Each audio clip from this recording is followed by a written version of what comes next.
All right, let's talk about AI, because in this world, if you're standing still, you're actually falling way, way behind. Today, we're not just diving into some cool new tech. Nope, we're talking about survival. This is your AI strategy playbook. And believe me, it all kicks off with one simple idea: know what the other guy is doing.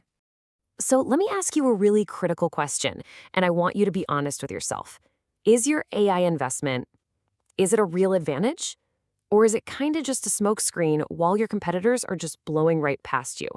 You see, if you can't answer that question clearly, you're not just guessing, you're gambling. And let me tell you, in this market, flying blind with your AI strategy, that is the single biggest risk you can possibly take. And that brings us to a really crucial mindset shift. You've got to stop thinking of AI as just some tool you buy off a shelf. It's not. It's a battlefield, a brand new one. And on this battlefield, intelligence isn't just a nice to have, it's everything. It's your armor, it's your map, and it's your sharpest weapon, all rolled into one. You know, this quote just cuts right to the heart of it all. AI disruption isn't some far-off possibility. It's happening right now. The only real choice you have left is, are you going to be the one shaping that disruption, or are you going to be the one reacting to it, getting swept away? And the thing that decides which one you are, it all comes down to intelligence. Okay, so how do you actually become one of the shapers? Well, it all starts with a little something called reconnaissance. I mean, think about it. Like any good general, you've got to scout the terrain first, right? And that means you need to start asking some really tough, very specific questions about your competition. First up, you've got to look at your known rivals, the usual suspects. What are they actually building? Who are they hiring? What kind of data are they hoarding away? The answers to these questions, they're like creating a heat map. They show you exactly where the competitive attacks are most likely to come from in the next, say, 6 to 18 months. But, and this is a huge but, here's the critical insight that so many leaders miss. The biggest threat? It almost never comes from the enemy you already know. It's that AI native startup working out of a garage, or maybe it's a tech giant from a totally different industry that's suddenly eyeing your market. You have got to look sideways, not just straight ahead. And finally, this whole recon thing, it's not just about defense, it's about offense. Where are your competitors totally asleep at the wheel? Where are their customers just crying out for a solution that nobody is building yet?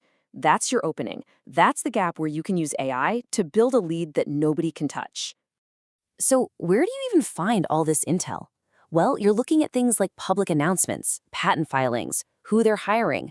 You're doing deep customer research. You're benchmarking their products. But the key here is what we call triangulation.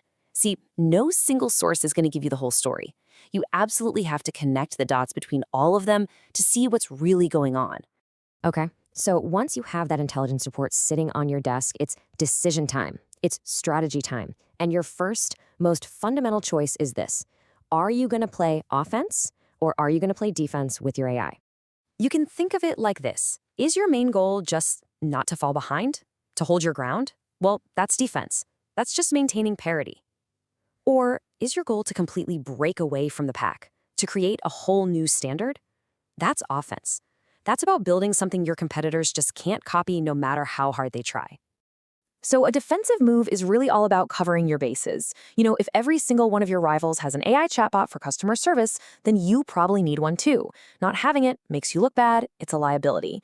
But let's be super clear here. Having one doesn't make you a winner. It just keeps you in the game. It keeps you from being a loser. Now, an offensive move, that's a completely different game.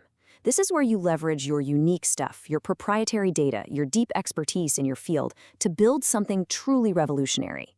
I mean, just imagine an insurance company that doesn't just process claims after the fact, but actually prevents them from happening in the first place, all using its own unique data.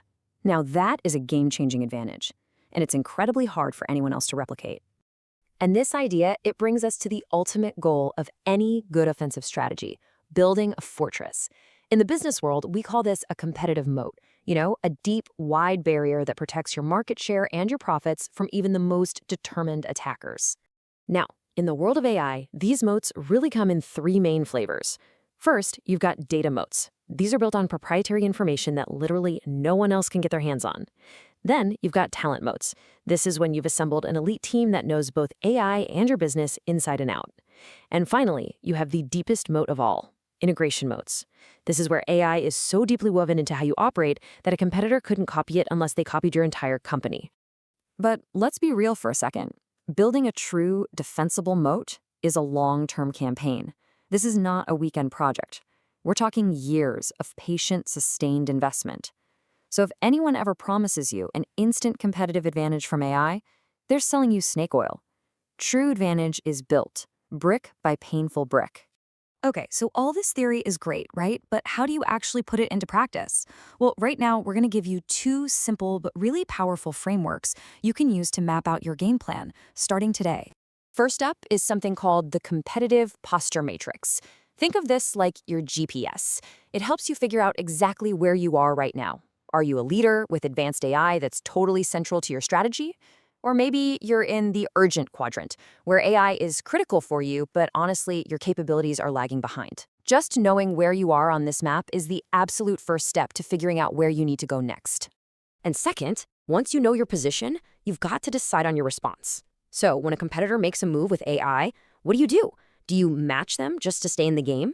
Do you try to differentiate to leapfrog them? Maybe you pioneer something brand new? Or, and this is a really powerful choice that a lot of people forget, do you just ignore it?